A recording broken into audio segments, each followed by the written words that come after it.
आरआरआर और the Kashmir files के जरिए बॉलीवुड को समझना चाहिए हिंदी बेल्ट का मिजाज। नमस्कार दोस्तों, मैं हूं राहुल। स्वागत है आपका हमारे चैनल बॉलीवुड डॉम पर। विवेक अग्निहोत्री की फिल्म द कश्मीर फाइल्स इस वक्त बॉक्स ऑफिस पर धूम मचा रही है। फिल्म ने रिलीज के 15वें दिन 4.5 करोड़ रुपए की कमाई करते हुए कुल 210 करोड़ रुपए कमा लिए हैं। इस तरह से फिल्म ने बॉलीवुड की कई फिल्मों के रिकॉर्ड तोड़ दिए हैं। इनमें सलमान खान की मशहूर फिल्म बजरंगी भाईजान और रणवीर कपूर की फिल्म संजू और विक्की कौशल की सबसे ज्यादा चर्चित film Uri the surgical strike शामिल है। द कश्मीर फाइल्स की 15वें दिन की कमाई की तुलना में बजरंगी भाईजान 4 करोड़ रुपए और संजू ने 4.42 करोड़ रुपए, उरी द सर्जिकल स्ट्राइक ने 4.40 करोड़ रुपए की कमाई की थी। इसी तरह से महज 14 करोड़ रुपए में बनी इस फिल्म ने बॉक्स ऑफिस पर कोहराम मचा रखा है। द कश्मीर फाइल्स के कोहराम के बीच में एस राजामौली की फिल्म आरआरआर की सुनामी देखने को मिल रही है। रामचरण जूनियर एनटीआर, श्रेया शरण, अजय देवगन, आलिया भट्ट स्टारर इस फिल्म ने अपने ओपनिंग डे पर ही बॉक्स ऑफिस कलेक्शन में बनाए गए कीर्तिमान ध्वस्त कर दिए हैं। इस फिल्म के जरिए राजामौली ने अपनी ही फिल्म बाहुबली 2 की कमाई का रिकॉर्ड तोड़ दिया है। फिल्म ने ओपनिंग डे पर ही वर्ल्ड वाइड 223 करोड़ रुपए का कलेक्शन किया है, जिसमें 20 करोड़ रुपए हिंदी बेल्ट से कमाए हैं। इसकी तुलना में अक्षय कुमार की फिल्म बच्चन पांडे ने 13 करोड़ रुपए, रणवीर सिंह की फिल्म 83 ने 13 करोड़ और आलिया भट्ट की फिल्म गंगूबाई काठियावाड़ी ने 11.50 करोड़ रुपए की कमाई की थी। आरआरआर से पहले साउथ सिनेमा की फिल्म पुष्पा द राइज ने भी हिंदी बेल्ट में जमकर कमाई की थी। इस फिल्म ने 100 करोड़ रुपए से अधिक का कलेक्शन केवल हिंदी वर्जन से किया था, जबकि इसके मुकाबले उस वक्त रिलीज हुई बॉलीवुड की कई फिल्मों को अपनी लागत निकालने के लिए भी तरसना पड़ा था।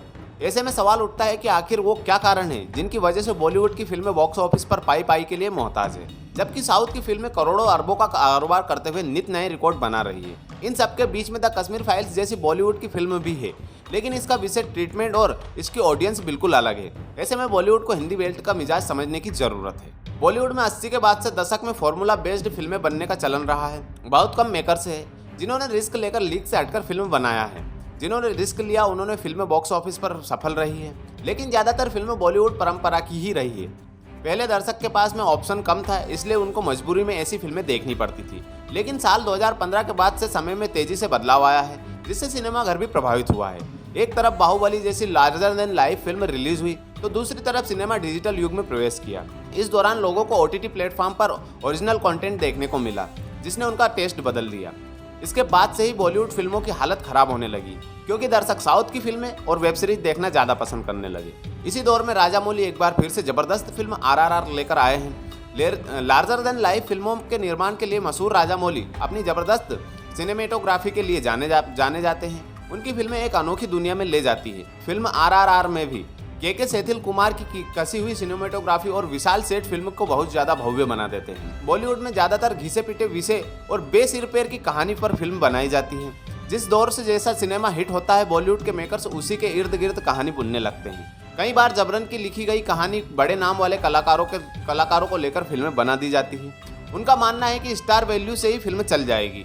पहले ऐसा होता भी था, लेकिन इस दौर में संभव नहीं है। दर्शक पहले की तुलना में ज्यादा स्मार्ट हो गए हैं। उनका चयन देखकर इस बात को बखूबी समझा जा सकता है। उदाहरण के लिए द कश्मीर फाइल्स फिल्म को ही देख लीजिए। यह फिल्म कश्मीर समस्या पर बनी है, जिस पर पहले भी कई फिल्में बन चुकी है, लेकिन जो सफलता विवेक अग्निहोत्री की इस फिल्म को मिली है, वैसी सफलता शायद ही किसी दूसरी फिल्म को मिली हो। फिल्म ने 15 दिन के अंदर ही 200 करोड़ रुपए से ज्यादा का कारोबार कर लिया है, क्योंकि इसकी कहानी ने लोगों का दिल छू लिया है, उनके दिल को झकझोर कर रख दिया है। इस वजह से लोग बिना किसी प्रमोशन से की बड़ी संख्या में फिल्म को देखने के लिए जा रहे हैं। इसी तरह आरआरआर एक ऐतिहासिक घटना पर आधारित फिल्म है। इसकी कहानी पौराणिक है। इसमें रामायण के भाव के साथ स्वतंत्रता के लिए किए गए संघर्ष का स्वर शामिल है। बॉलीवुड की ज्यादातर फिल्में दर्शकों की भावनाओं को बिना समझे परोस दी जाती है। मेकर्स अपनी सोच और विचार के अनुरूप फिल्में बनाने में यकीन रखते हैं। इसके विपरीत ओटीटी प्लेटफॉर्म और साउथ की फिल्में दर्शकों की पसंद के अनुरूप होती है। जैसा कि समाज में सिनेमा एक दूसरे को प्रभावित करते हैं, इसे देखते हुए कई फिल्म मेकर्स समझ चुके हैं कि दर्शकों को किस तरह की फिल्में चाहिए। इस वक्त देश में राष्ट्रवाद का स्वर प्रधान है, इसलिए राष्ट्रवादी विषय पर बनने वाली फिल्में लोग ज्यादा देख रहे हैं। उदाहरण के लिए द कश्मीर फाइल्स कश्मीरी पंडितों के पलायन और हिंदुओं के नरसंहार की दर्दनाक दास्तान बयां कर रही है।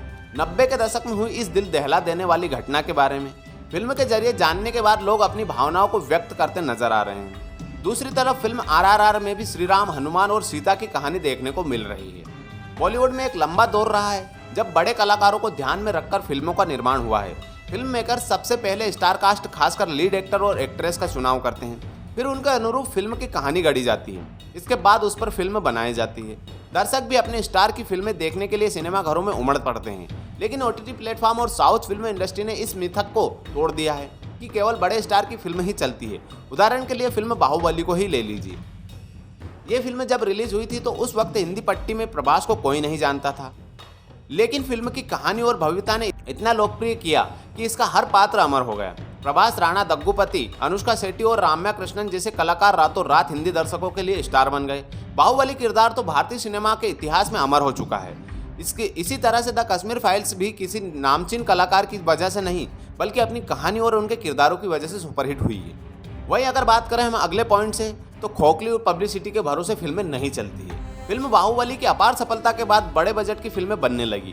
पहले महज 20 से 50 करोड़ की फिल्में बनती थी, अब 400 से 500 करोड़ रुपए की फिल्में बनने लगी है। फिल्मों के बजट में एक बहुत बड़ा हिस्सा प्रमोशन का भी होता है।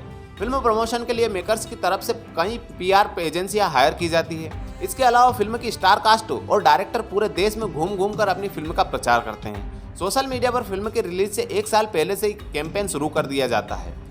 फिल्म के टीजर, ट्रेलर लॉन्च के नाम पर बज क्रिएट किया जाता है। इसके बाद बॉलीवुड की ज़्यादातर फिल्में बॉक्स ऑफिस पर दम तोड़ देती है, लेकिन कोई फिल्म के बिना किसी प्रमोशन के अपनी लागत से 15 गुना अधिक कमाई कर ले, यहाँ कोई सपने से कम भी नहीं है। फिल्म द कश्मीर फाइल्स ने ऐसा करके दिखाया है। 14 करोड़ रुपए में बनी फिल्म ने 210 करोड़ रुपए का कलेक्शन किया है।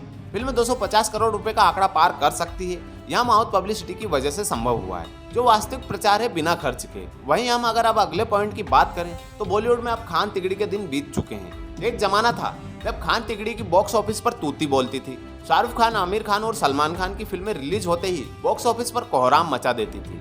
लेकिन अब खान तिगड़ी के दिन बीत गए हैं। उनकी बढ़ती उम्र और दर्शकों की समझदारी की वजह से फिल्म बॉक्स ऑफिस पर पाई पाई को मोहताज हो रही है। शाहरुख खान की हालत तो यह है कि साल 2018 में रिलीज हुई फिल्म जीरो को भयंकर असफलता के बाद 4 साल के बाद वो साल 2023 में रुपहले पर्दे पर दिखाई देंगे। उनकी फिल्म पठान 25 जनवरी 2023 को रिलीज होगी। इधर सलमान खान के सितारे भी ठीक नहीं चल रहे हैं। उनकी फिल्म राधे की ऐसी भद्द पिटी है कि वो अपनी आखिरी फिल्म अंतिम में भी उनके दाग नहीं धो पाए हैं। आमिर खान अपनी आने वाली फिल्म लाल सी चड्ढा के भरोसे बैठे हैं, लेकिन दर्शकों के मिजाज को देखते हुए उनकी सफलता के चांस कम ही हैं। वहीं अगर अब हम अगले पॉइंट पर आए तो अब बॉलीवुड को पहले नेपोटिज्म का दाग धोना होगा। बॉलीवुड के खिलाफ दर्शकों में गुस्सा भी भरा पड़ा है। हिंदी पट्टी के दर्शक बॉलीवुड फिल्मों का बॉयकॉट करने में लगे हुए हैं। सोशल मीडिया पर नजरें दौड़ाकर देख लीजिए, हर दूसरा यूजर बॉलीवुड फिल्मों के खिलाफ लिखता हुआ मिल जाएगा। इसकी सबसे बड़ी वजह है दर्शकों के भरोसों के टूटना और बॉलीवुड का एक्सपोज होना। अभिनेता सुशांत सिंह राजपूत की रहस्यमयी मौत के बाद बॉलीवुड का जो घिनौना चेहरा सामने आया, उसने लोगों का दिल तोड़ दिया है। माया नगरी की चकाचौंध के पीछे की काली दुनिया को दर्शक स्वीकार नहीं कर पा रहे थे। नेपोटिज्म और ड्रग्स के बीच में उलझी बॉलीवुड का असली चेहरा देखने के बाद लोग उससे घृणा करने लगे थे। उनका मानना यह है कि करण जौहर और आदित्य चोपड़ा जैसे कई मठाधीश भाई भतीजावाद को बढ़ावा देते हैं। बॉलीवुड सितारों के बच्चों को मौका देते हैं, बाहरी कलाकारों के सपनों को रोन देते हैं। बॉलीवुड को सबसे पहले ये दाग धोना होगा, वहीं साहसी फिल्में बनानी होगी। वहीं साथ ही साथ बॉलीवुड को अब साहसी फिल्मों की तरफ बढ़ना होगा। सच कहने के लिए साहस की जरूरत होती है। काल्पनिक दुनिया में कोई भी जी सकता है, लेकिन यथार्थ पर आधारित संसार में रहने के लिए जिगर चाहिए। सच बोलने और दिखाने के लिए हिम्मत चाहिए, जो बॉलीवुड के मेकर्स में बहुत कम देखने को मिलता है। यहाँ कोई रिस्क नहीं लेना चाहता, जनता को बेवकूफ़ बनाकर हर कोई पैसे कमाना चाहता है। लेकिन विवेक अग्निहोत्री ने यह साबित किया है कि रिस्क लेकर भी फायदा कमाया जा सकता है, सच दिखाकर पैसे कमाए जा सकते हैं। उनकी film the Kashmir files Kashmir समस्या पर आधारित है, लेकिन उनका दावा है कि कश्मीरी पंडितों के साथ में जो जुल्म 90 के दशक में हुआ था, उसे उन्होंने जो का त्यों दिखाया है। यही वजह है कि दर्शक उनके दिखाए सच को पसंद कर रहे हैं, उसकी माउथ पब्लिसिटी कर रहे हैं। इसकी परिणति बॉक्स ऑफिस कलेक्शन के रूप में देखने को मिल रही है। अब समय आ गया है कि ऐसे ही सिनेमा का निर्माण किया जाए, जो गलत को गलत और सही को सही दिखाए। तो दोस्तों, आपकी जो भी हो रहा है, कमेंट सेक्शन आपके लिए खुला हुआ है। और अगर आपने अभी तक हमारे चैनल को सब्सक्राइब नहीं किया है तो प्लीज़ जल्दी से सब्सक्राइब कर दीजिए और इसी तरह की खबरों के लिए बने रहिए हमारे चैनल के साथ।